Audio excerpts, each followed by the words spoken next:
right here. Just get the seat in the background. Whoa, chill. Relax, everybody. Guys, can you give him a few inches? That's you all. guys.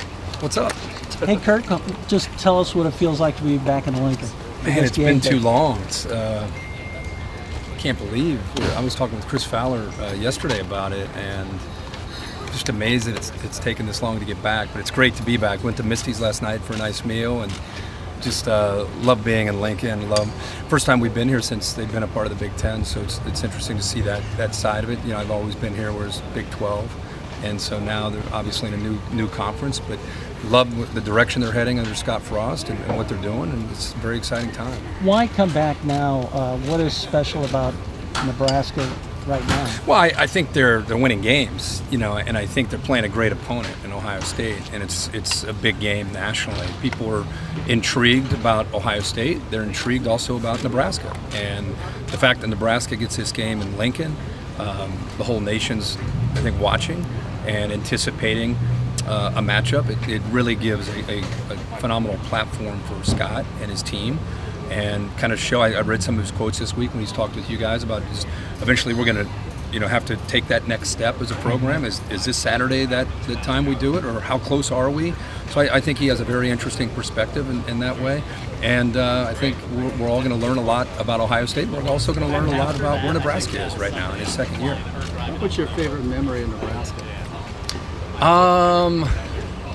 My favorite memory for me personally actually was a game where Tom Osborne had retired, and the game was actually in Norman, but I just remember Dominic Raiola running on and off the sideline, and I was standing right outside the team box of Nebraska's, and Tom Osborne, as a retired coach, was standing right next to me, and he and I just started to talk early in that game, and we ended up watching the entire game, and I was just like in awe of standing next to a legend and having him say what he would normally say into a headset, but he was saying it just to me. It was just me and him standing there, and every observation that he had or every thought that he had about the game, he was saying to me, and I was just kind of like sitting there as a sounding board and just talking back to him, and just was always blown away with his grace and the way he handled himself. So just being around him was probably one of my greatest memories.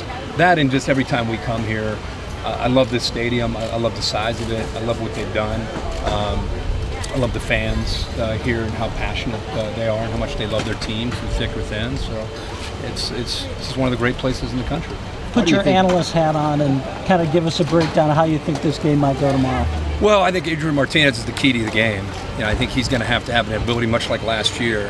His ability within this offense to run and throw is an equalizer. That and playing in Lincoln are the two things that Nebraska has to hope are big for them. Ohio State comes in. I think people were sleeping on Ohio State when the season started. Some people, I wasn't, but I think they were doubting this team without Urban Meyer. They were doubting this team without Dwayne Haskins.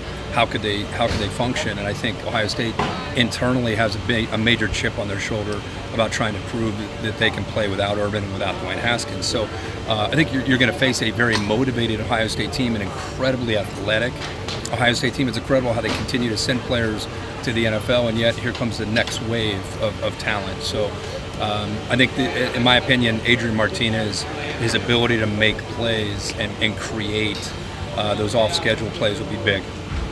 This is year 9 in the Big Ten for Nebraska. Why do you think it's been a struggle for them to kind of catch on in this league? Well, I don't know if it's necessarily just been being in the Big Ten. I think it's trying to find the right coach, you know, trying to find the guy that can get them back to who they used to be. You know, when I started on the show in 1996, Nebraska was like an Alabama. I mean, they were either in the national championship or right there.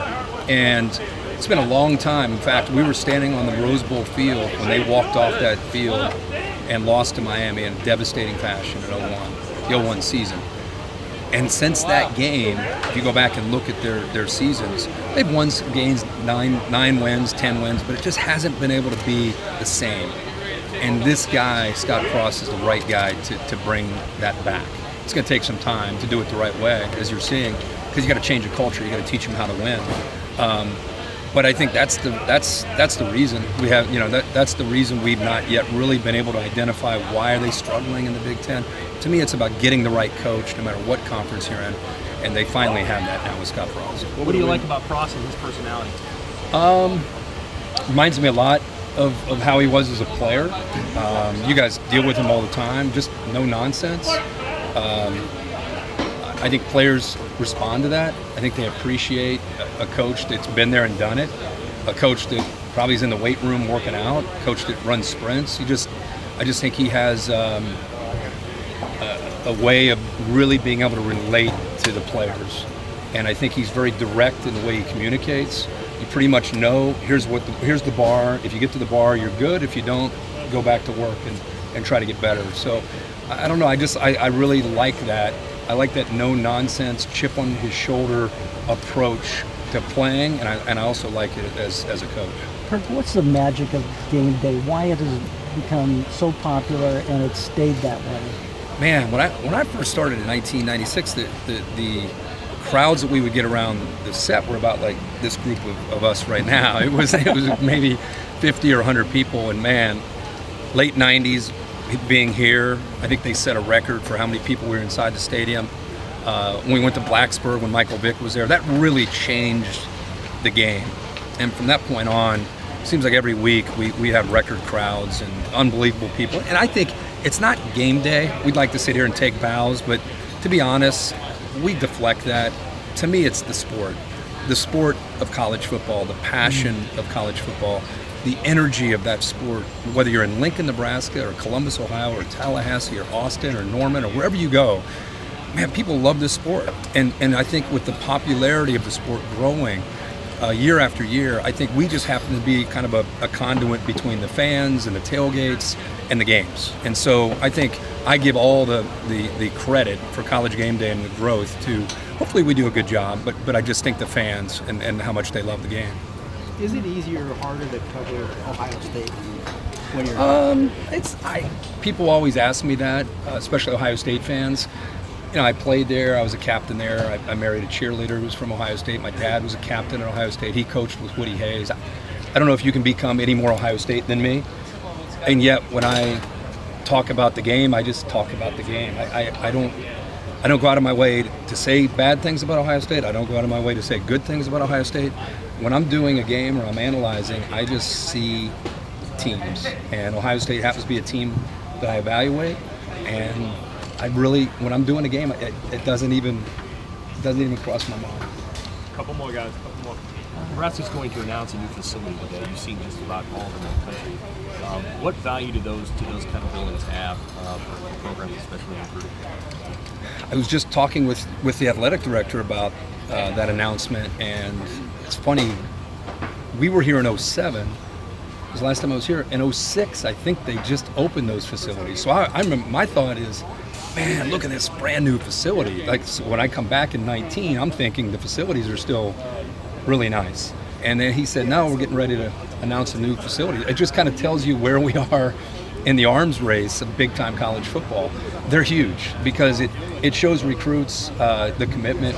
It shows recruits also, by the way, get great value out of being able to utilize these facilities. It's not just like for recruits to see, there they are, isn't that great? Okay, now stay away, we're done, you're not allowed to use it. You get to use them. I mean, they're for you as a player. So I think the bigger and better these facilities are, I think the more it sends a message to players and the pride that it builds within the program about what you have to offer. Good or bad for college athletics? To me, it's great.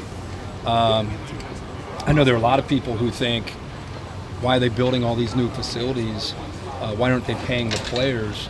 I could stand here for 30 minutes and talk about my philosophy or thoughts on that. But I'm one of these guys as a former player.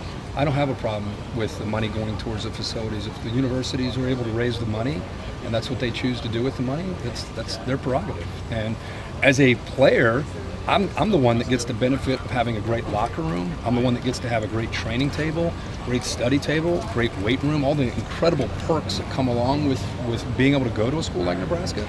That's invaluable. So I have no issue at all with these facilities and with what all these universities are choosing to do with their money. Last one. Kirk, Justin Fields starting his first game as in prime time on Saturday night. As a former quarterback, how much of a struggle is that going to be for him? I mean, time will tell. He's shown incredible poise the way he's played in these first 4 games. You know, they were in Bloomington, really nothing like this. So I'm excited. I think Ryan Day's excited to see how he's going to respond when, you know, he's trying to get trying to communicate with his team and nobody can hear him. And you know, they prepared him all week, but until you get out there in front of 100,000 people and millions watching, you have no idea how he's going to perform. If you know him, his wiring and his personality, I'd be more surprised if he got rattled than if he went out there and had a big day. So I think this is an opportunity to really, we're going to be able to evaluate where he is as an individual and how Ohio State as an offense and as a program, how real they are in the discussion for potential Big Ten championship and maybe trying to get to the playoff. Perfect. Thank you, guys. Hi, this is Jason Jorgensen, Sports Director at KRVN. Thanks for watching our YouTube video. To keep up to date with everything we have going on with our sports coverage, you can find that, and we'd love to have you subscribe to our channel. Just hit the little red button in the right corner.